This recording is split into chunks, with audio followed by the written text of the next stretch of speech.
Jeudi 7 septembre 2023, mesdames et messieurs, bonsoir et bienvenue dans ce journal. Dans les informations de ce jour, page politique pour commencer.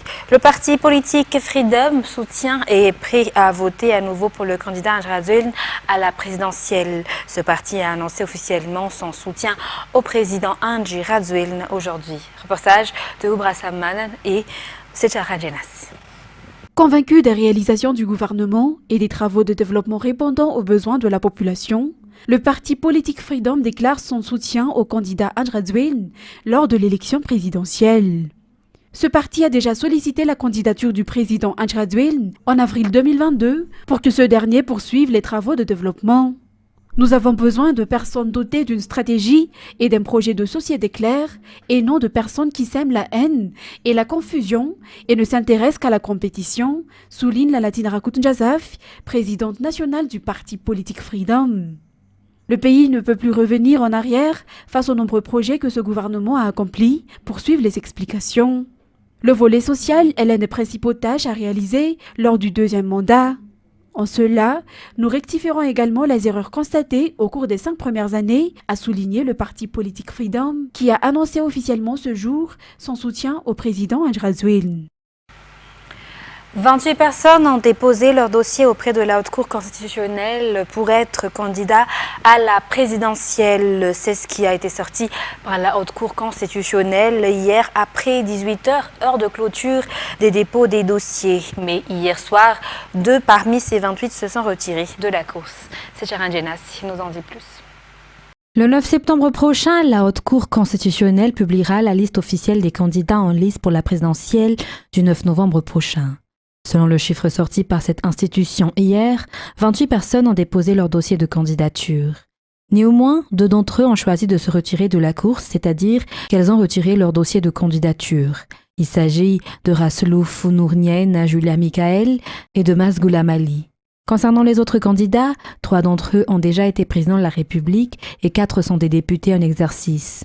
Un autre a déjà été ministre au sein du gouvernement d'Onsa Christian et un autre a déjà été Premier ministre du temps de la transition. Le reste est constitué d'opérateurs ou d'enseignants ainsi que de parfaits inconnus. Toujours dans cette page politique, mais côté diplomatie, la relation entre la Chine et Madagascar s'intensifie.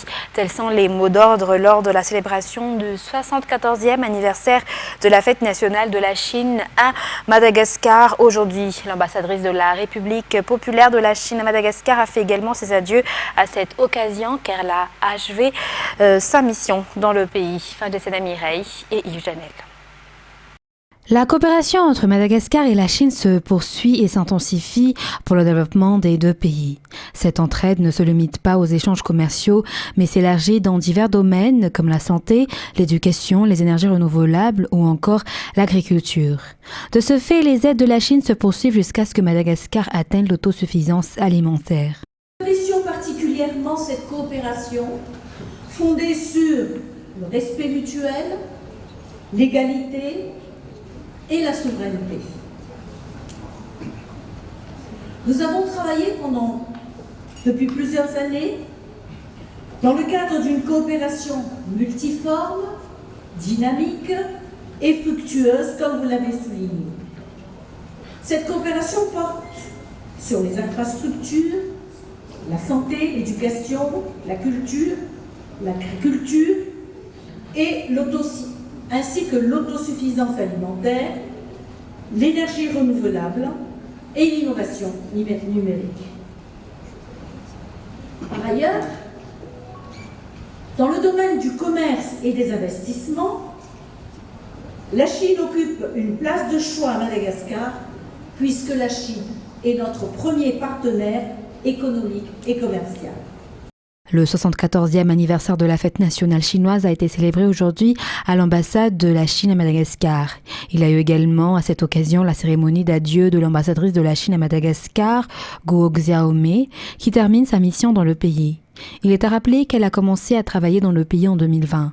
Dans la foulée, elle a félicité particulièrement la réussite des Jeux des îles de l'océan Indien en 2023 à Madagascar. Dans l'actualité économique de ce soir, de nouveaux formats de modèle numéro 1 seront disponibles pour les véhicules importés. Ils seront applicables à partir du 1er octobre. Cette mesure est faite pour se protéger contre la fraude, mais cela fait également partie de la réforme apportée par la douane pour améliorer les recettes douanières. Reportage signé Ruth Christelle Rakout-Malal et Yves Jamel. Souvent, il faut des mois, voire une année, avant la sortie du modèle numéro 1 pour les véhicules importés, car de nombreux documents sont nécessaires, notamment les déclarations en douane, les quittances, etc. Avec la mise en place d'un programme de dématérialisation, les certificats sont générés par le système dès que la déclaration en douane est liquidée et payée. Les spécificités des véhicules sont collectées à travers le processus contrôle d'identification des véhicules importés d'occasion ou CIVIO et via le processus DIV ou dossier d'importation des véhicules. Les numéros de CIVIO et DIV doivent être référencés dans les déclarations en douane pour que le système génère un certificat modèle. Concernant les droits d'importation, ils sont de 20% pour les véhicules de plaisir, 10% pour les gros 4x4 et 5% pour les camions. Quant à la valeur des véhicules, elle est calculée à travers l'Argus.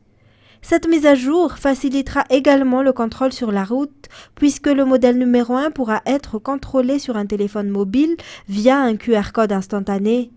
Cette mise à jour sera mise en œuvre le 1er octobre.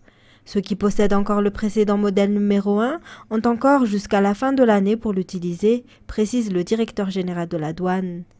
Le projet a été rendu possible grâce à la collaboration entre Gasnet et les douanes. Et la recette des collectivités territoriales décentralisées vont être améliorées à travers le paiement des impôts, notamment sur le foncier et les habitations. Le taux de paiement des impôts change selon chaque commune. De ce fait, un partage d'expérience a été mis en œuvre pour améliorer le taux de paiement des impôts au niveau des communes. Reportage de fin de la Mireille et Yves Janel. Environ 0,2% à 83% des contribuables s'acquittent de leurs impôts au sein des communes, selon une enquête. Ce taux dépend des efforts fournis par les dirigeants des communes. Pour la commune d'Imit ou dans le district de Fanjin, région Mourmani en particulier, le taux de paiement des impôts atteint les 80% selon le maire. En général, au niveau central, notamment de la direction des impôts, les efforts se poursuivent pour augmenter le taux de paiement des impôts par les contribuables. Parmi les efforts fournis dans ce sens, la sensibilisation des citoyens sur l'importance du paiement des impôts et leur utilisation.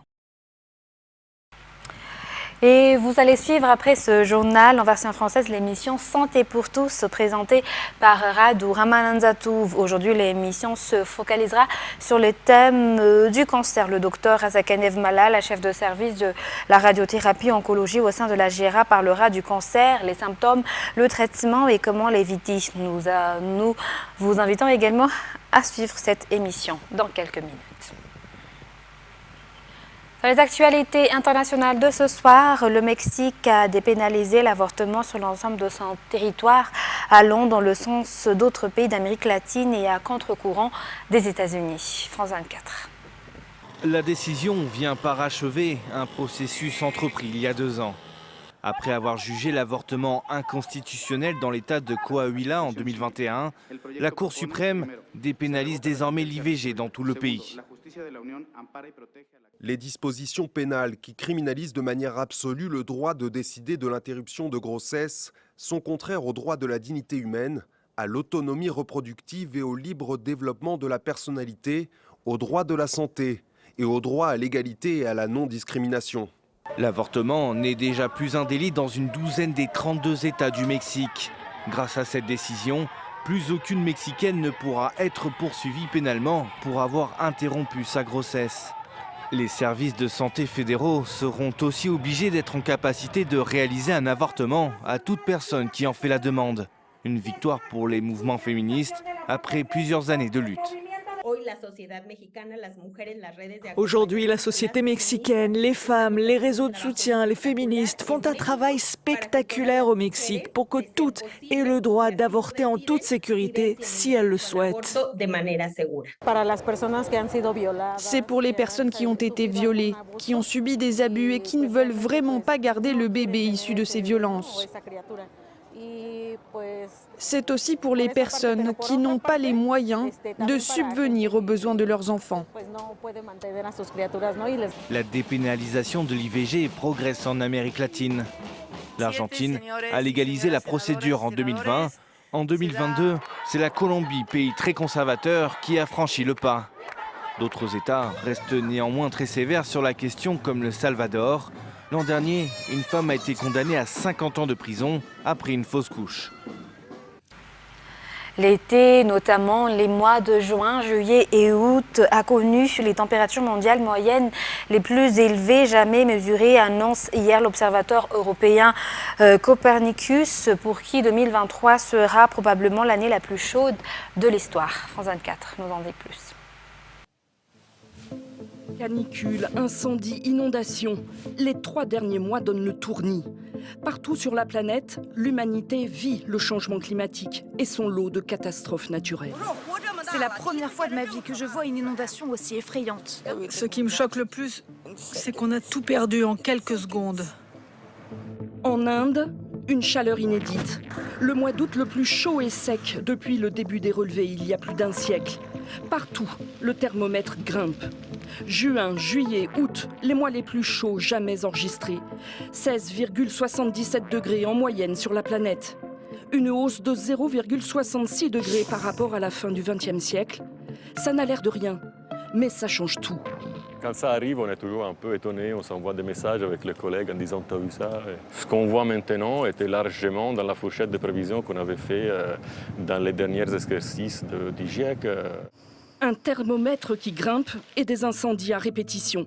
Dans l'archipel d'Hawaï, au moins 115 morts et des centaines de disparus. Au Canada aussi, des millions d'hectares ravagés. La végétation est trop sèche et s'embrase. Des méga-feux qui contribuent au changement climatique en relâchant le carbone contenu dans les arbres. Autre phénomène extrême en Chine, des inondations, les pires depuis 140 ans à Pékin. Là encore, une conséquence du réchauffement planétaire. Des océans plus chauds, c'est plus de vapeur d'eau qui remonte dans l'atmosphère pour retomber en pluie. Le secrétaire général de l'ONU s'alarme de ce terrible bilan. L'effondrement climatique a commencé. Notre climat implose plus vite que nous ne pouvons y faire face. Un appel à l'action à moins de 3 mois de la COP28. En ligne de mire, la nécessité de réduire nos émissions de gaz à effet de serre. Sentiers embouteillés, menaces pour l'environnement et risques pour la sécurité des randonneurs. L'afflux de visiteurs au mont Fuji, l'emblématique volcan japonais classé au patrimoine mondial de l'humanité et victime du surtourisme, inquiète les autorités locales impuissantes à endiguer le phénomène. France 24. Une foule s'élance à l'assaut des pentes ce matin-là. La fenêtre d'ascension du mont Fuji, qui débute en juillet, se referme dans quelques jours seulement. De quoi provoquer l'éruption touristique du plus célèbre des volcans du Japon. La voie Yoshida, la plus populaire pour atteindre le sommet, est surfréquentée. Je ne sais pas comment c'est d'habitude, mais quand tout le monde essaie d'atteindre le sommet, surtout le matin et le soir, les encombrements sont assez incroyables. Il y a tellement de monde qu'on ne peut pas avancer. Je ne pense pas qu'il faille fermer le passage, mais pourquoi pas le limiter?